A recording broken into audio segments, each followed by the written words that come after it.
Hotep, cher Kamit, aujourd'hui, une fois de plus, nous allons parler de loges. Alors, le thème d'aujourd'hui, c'est comment est-ce que les loges s'emparent des nations, comment est-ce que les loges s'emparent des pays, comment est-ce qu'elles font pour dominer ces pays et comment est-ce que les pays doivent réellement se libérer de cela. Parce que tant que les populations ne décident pas de prendre le destin en main, personne ne le fera à leur place. Il faudra que les gens décident de tourner la page à certaines choses pour pouvoir avoir accès à d'autres. Alors, comment est-ce que les loges vont procéder? Vous savez, dans l'histoire, on parle toujours des missionnaires en ce qui concerne déjà l'aspect religieux et spirituel.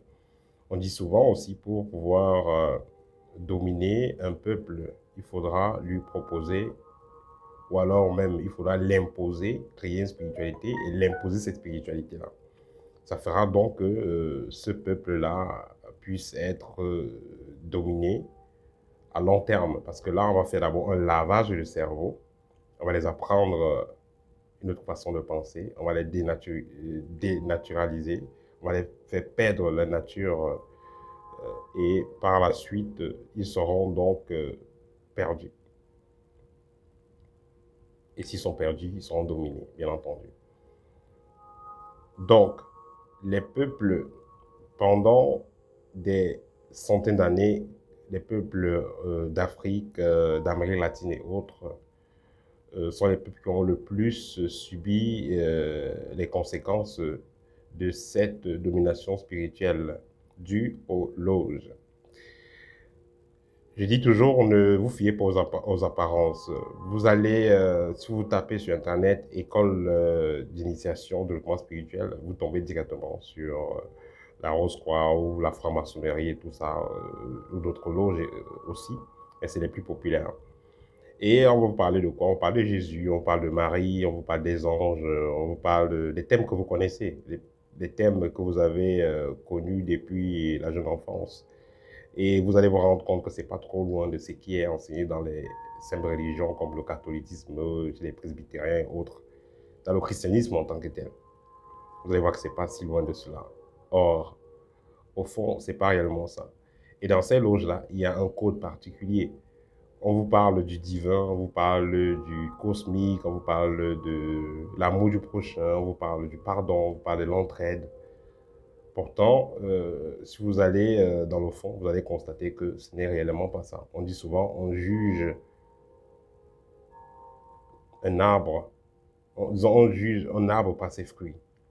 Donc, l'arbre qui est structuré de certaine façon, qui fonctionne de certaine façon, ne va que produire des fruits qui auront une certaine saveur.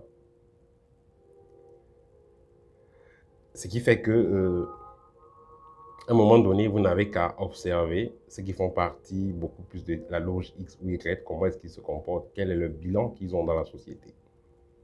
Je dis toujours que le but de ces loges-là n'est pas d'apporter un développement à une société quelconque.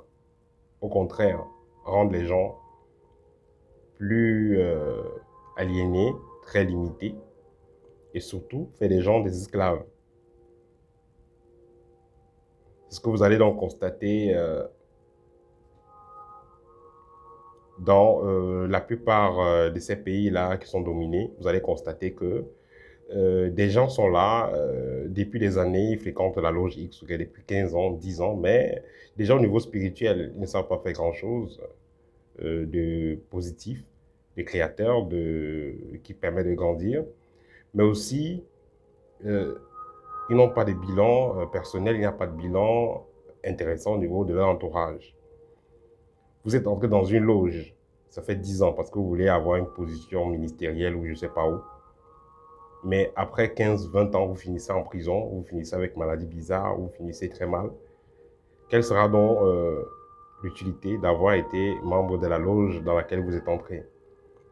Parce que je vais rappeler que dans la plupart de ces loges-là, il y a des pratiques comme l'homosexualité et autres qui sont qui sont très appliquées. Et on sait très bien que plus de 70% des gens qui sont dans ces pratiques-là sont atteints des maladies vénériennes et des maladies compliquées. Ils ont des cas de santé très compliqués.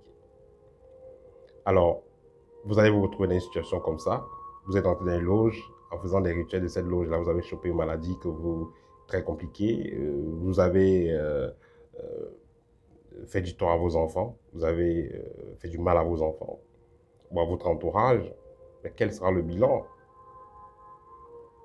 Parce que je dis toujours, quand vous êtes membre de ces loges-là, vous ne vous appartenez pas vous-même. Parce que ces loges-là, comment est-ce qu'elles font? Une fois que vous avez adhéré, vous avez signé une demande, vous avez envoyé vos photos, il y aura des rituels qui seront faits sur vous, que ce soit en loge, que ce soit sur place, que ce soit chez vous, à domicile. Vous pouvez faire les rituels à distance ou bien dans la salle.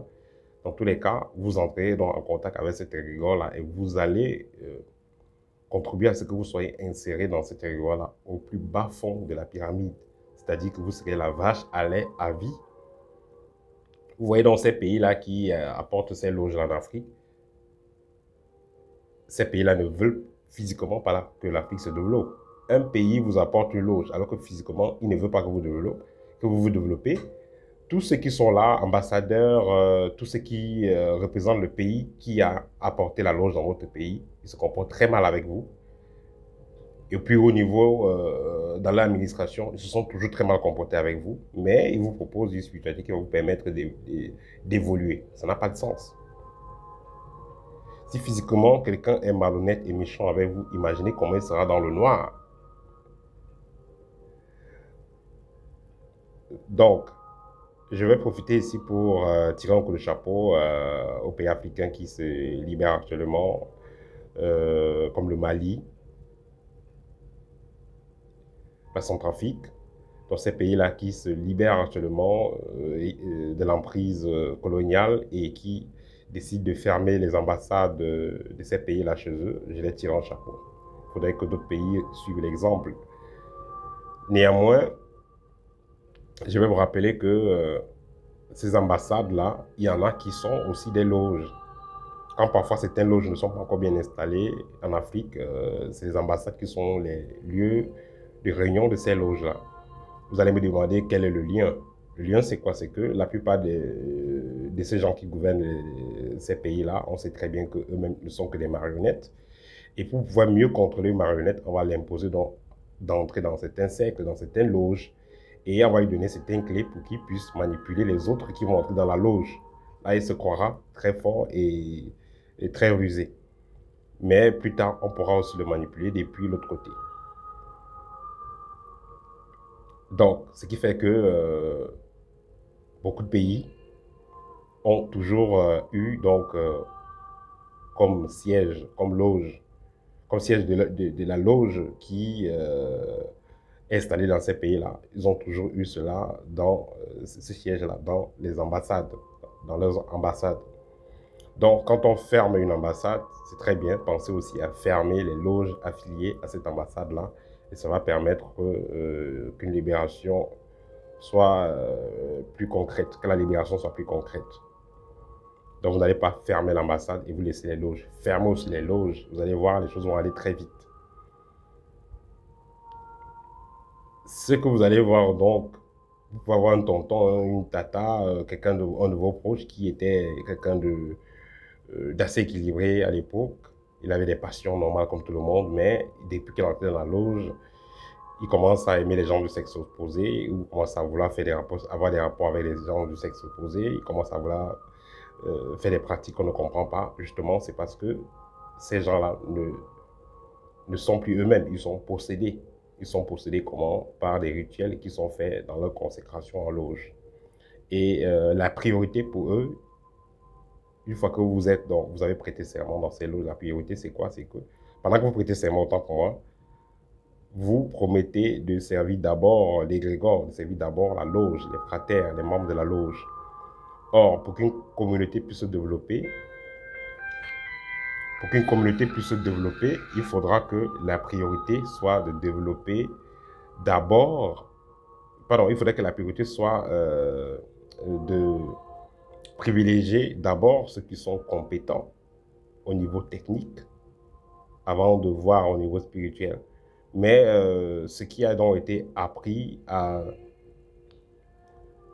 ces gens qui représentent ces loges-là en Afrique, c'est que la priorité, c'est les frères, c'est ceux qui sont dans la loge. Alors, c'est pas ça, euh, c'est pas ce dont nous avons réellement besoin. Nous avons besoin d'un développement concret, nous avons besoin des gens qui ont des compétences euh, techniques et non que quelqu'un soit dans un poste ministériel ou un poste de directeur d'une entreprise parce qu'il fait partie de la loge dans laquelle le patron se trouve.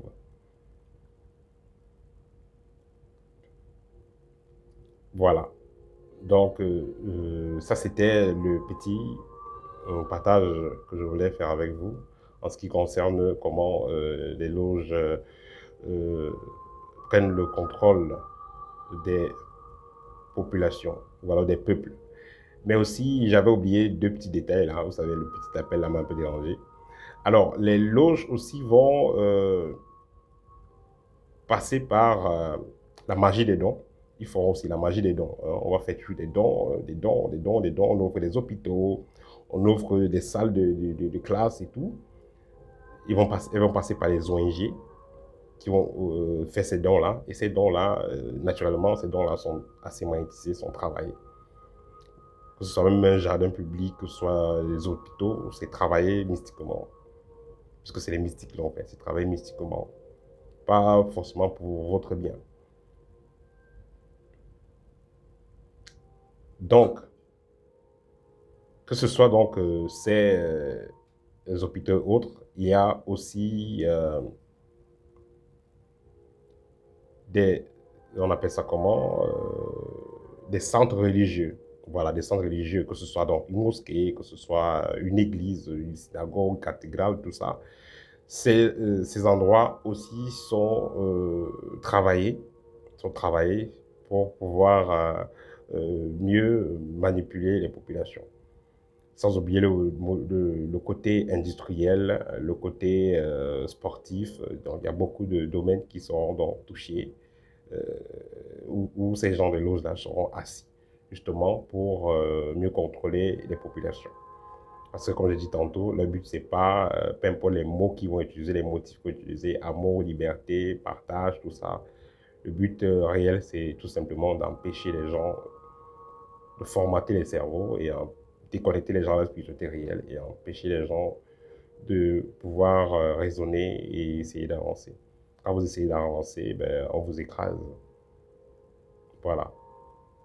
Ça, c'était le petit partage pour aujourd'hui. Ceux qui sont intéressés par la formation, contactez l'école dans le site www.kamit avec K et S à la fin. Si vous êtes intéressé par l'un des livres, que ce soit libre ou art de rayonner, contactez-moi également. Je vais laisser mon contact. Si vous êtes intéressé par l'information, un module, voilà, contactez-moi aussi. Voilà, à très bientôt. Et encore chapeau à ces peuples africains qui ont décidé de mettre de l'ordre dans leur territoire. Et comme je l'ai dit, n'oubliez pas de fermer tous ces loges-là dans vos différentes zones géographiques. Au TEP et à très bientôt.